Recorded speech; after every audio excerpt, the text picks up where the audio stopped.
Huh? Huh? Hi, Susie. Welcome to Many Questions, the show where we ask each guest many questions about themselves and their mental health journey. How are you doing today? Hey, I'm really good, actually. How are you doing? I'm good. This will be one out of five podcast episodes I plan to record this week. So, a lot of talking. So, what would you say makes you happy? So funny that that's one of those questions. I actually have this book right here that's called Happiness. And yeah, really good question. Do you know what? I've been thinking about happiness a lot recently. Hmm. And I think that we're in this constant search to find this concept of happiness.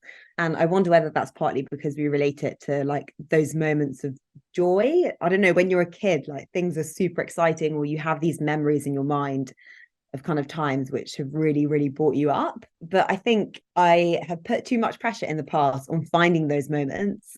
And equally, which was silly because they've got to have some kind of, level. And if every day was like that, then they just wouldn't be as good anymore. So, it's like the first bar of chocolate is always the best. And then as soon as you have another one, it's never quite so good. But I think recently I've been trying to find happiness in like the small things. So things that make me really happy are dancing. I Okay. love it.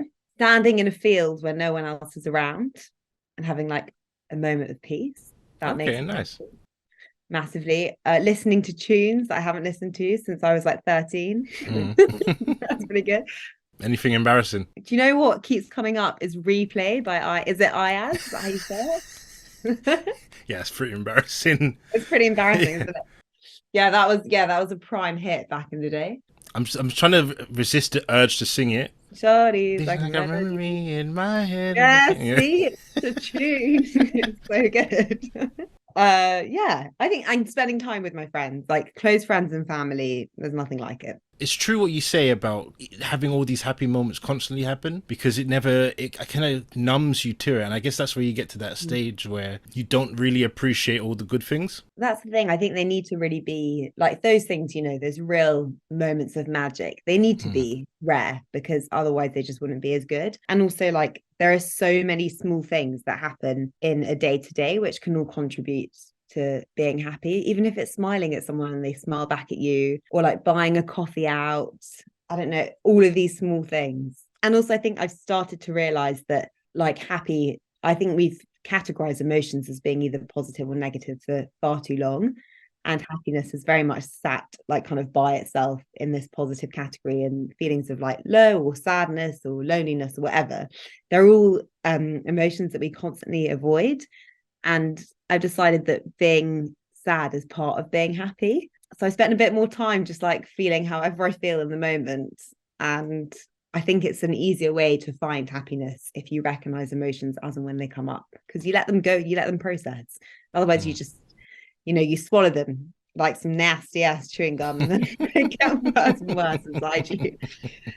And how's that working for you? Do you know what? It's a new thing. I was working full time as a chef, and then I was injured about 3 months ago. And from someone who relies on their body for like mental health reasons, work, everything, I suddenly had every single thing stripped away from me. And I had Mm. to literally sit still, which is my idea of complete hell. And I had no choice but to start to process my feelings, or at least to find different outlets.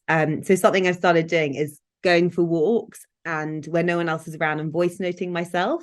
Okay. And it's like, it sounds really silly, but it's a really good way to kind of check in with yourself and keep walking if you feel a bit uneasy, because your body kind of carries you through the anxiety or whatever it might be. But yeah, I had it once and I felt really sad. And I just went for a walk and started voice noting myself and cried for like 2 hours. And I kid you not, I actually felt happy at the end of Mm. those 2 hours, I think, because I just accepted being sad. So it's going really well. It's not as bad as you think. So Yeah. I'd recommend giving it a go. I guess it's that kind of cathartic feeling of just like expressing yourself, just getting those emotions out there. No matter how you may do it, as long as that action is being done, it's probably really good for you. Yeah, I think, there's everyone has different ways of finding like different outlets, whatever they might be. But I am a big believer that talking is something for everyone. Perhaps they might have not had the right response in the past, so it's put them off, or they might not be able to get to that stage of talking with someone else. Mm. But it's a really easy way to communicate with yourself and to still release like your feelings, and there's nothing to be embarrassed about, no one can hear you. But yeah, for me it's been a real sense of relief, and it's helped me check in with myself. And now I honestly go for walks, like no headphones, no podcasts, and it's become like part of my day, which is really Okay. weird. I don't think I could do that without a podcast. Yeah, you know what? It was a challenge at first, but I realized that I was always trying to find a distraction, and I could never just like I don't meditate. And the idea of this like concept of meditation, I think, is like sitting with your legs crossed and going, that I wasn't really about that. So my excuse is walking without distractions. And I've noticed that sometimes my mind just completely drifts. I'm like, hang on, how the hell did I get to the end of this road? Yeah. So yeah, no, it's been good. I would recommend it as a tool.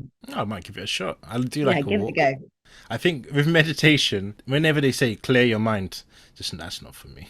My mind is always going. I know, and that's ADHD as well. You have to actually like force yourself to create those moments because no one's going to do it for you. And it definitely takes a bit of practice. But I think someone actually said that swimming was really amazing for them because you're still focusing on like your body's moving, but then it becomes a bit second nature. And worryingly, I think a few of us have it when we're driving. I don't know if you drive. Yeah. But you can like switch and you're like, oh God, hang on, like 20, how did I get here? I guess talking about mental health, how do you manage yours? Over the years, I've had lots of therapy, which has been great. Right now, I'm not having any therapy, which is also okay. I spent so long trying to find like the glamorous things to like help work with me or whatever they might have been. And actually, I think I've really started to value like the three basics, which I always think are eating, sleeping, and breathing, and taking time to do those. Like as much as it sucks, you kind of are what you eat. And I love chocolate. I eat a bar of it every single day. But I know that I'll get really hyper and then maybe feel a bit after. Sleep has been huge. I'm really, really lucky I can sleep properly. I used to really set alarms. I put so much pressure on myself to always get up at a certain time, even if I hadn't slept properly or whatever. And I really noticed that it was starting to have an impact on me. So now I'm a fan of the snooze button. And dancing is so good. Like even if you can't dance, you just put your tune in and just find a room that's yours and just go for it. There's nothing like it. I guess to pivot slightly, do you think the government does enough to support people's mental health? I think we're getting there. It's better. It's definitely better.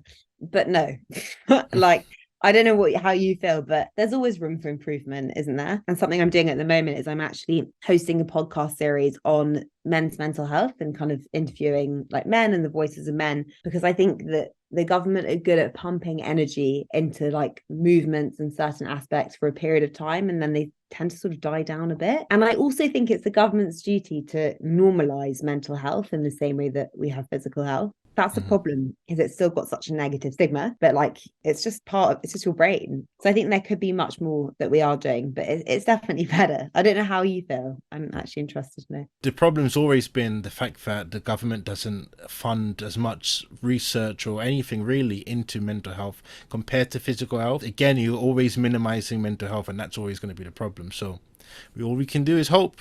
I know that's the thing. I mean, I think they need to be on kind of equal playing fields. And also what people forget is one affects the other and the other affects, Absolutely.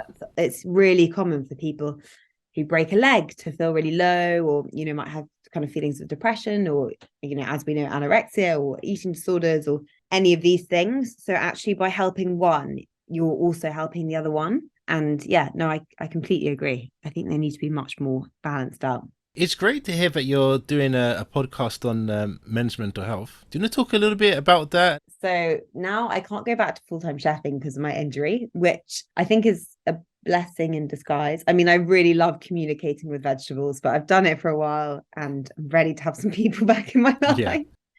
And I really sadly lost a friend to suicide a few months ago. And I think it was I've also had close friends and family, men who have struggled a bit more kind of over the last few years. And I've really watched them basically look and feel completely helpless. And this word that I've heard come up so much is a burden, I think massively. And communication is the crux of anything that goes on in society, like both communication with ourselves and external communication.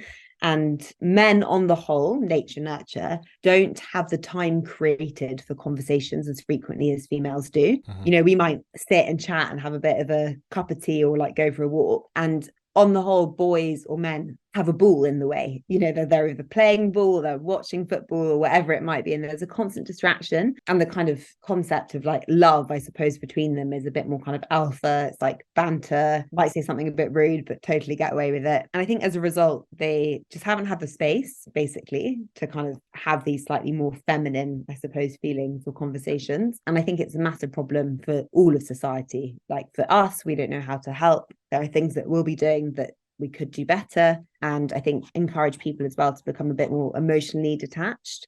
Yeah. So yeah, I'm on a bit of a mission to offer guys the space and the time to talk, and it's all confidential and anonymous. So sorry, that really diverged.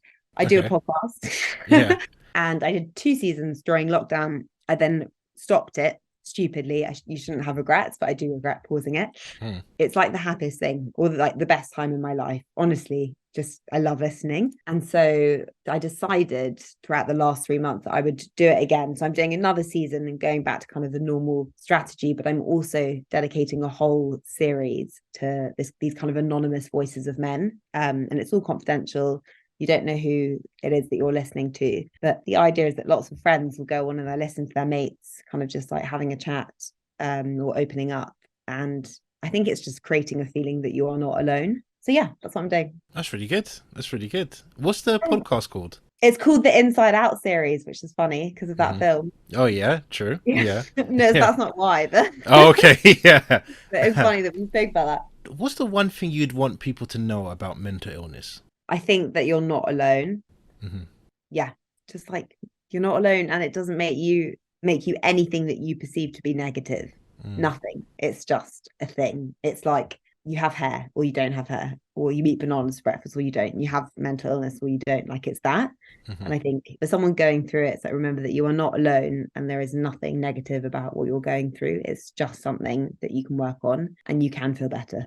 I think that's the big problem, is that especially when you're going through something, like whenever I have like my like really bad anxiety attacks, or even like, bouts of like depression or something, it's in those moments where everybody else seems everything's going well for them, they're all happy, stuff like that. I feel like that alone makes you feel alone massively. And I think that's the thing, is they talk a lot about this idea of kind of using a mirror, and it often takes one person to sort of set the tone. And like let's say you're at the pub with all your mates and someone comes in and they're like, oh, hang on, actually guys, this is how I'm feeling. I'm not feeling that great. And it takes one person to set the rest off like dominoes, and suddenly everyone else is happy to mirror that image because they're no longer embarrassed. That like environment has been created. So yeah, I think it's that. And that's why I feel so strongly about talking about it. And I think especially it's harder for men. 100%.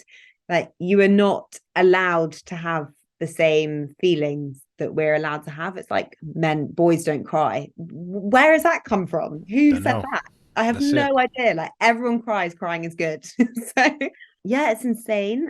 And I don't know how we can change that. I suppose it's just encouraging more frequent conversations, and people who, we all look up to in society making more of a standpoint. Like I think it is people's duty to slightly, there's so much rubbish on social media, but I've really been trying recently to make sure that everything I'm putting out is true, because it feels very unfair to put something out that's just false, and that will have an effect on so many other people. Yeah, absolutely. There's a lot of misinformation online. Yeah. Well, Susie, if somebody wants to know a little bit more about you or get in touch, how could they? My Instagram is at Susie Flory, which is SUSIE, and probably best to contact me on there, because if I give you all the other 100 emails that I've created for myself or all the other things, it's very confusing. So yeah, that's the best way. But like, honestly, if anyone has any questions or they want to talk about anything, I actually love to listen. So yeah, just drop me a message and we can get in touch. That's amazing. Well, we'll look forward to when the podcast comes back. And it was amazing for you to be on Many Questions. So thank you so much for doing this. And I hope you have a great day. Oh, thanks for having me. You're a great interviewer.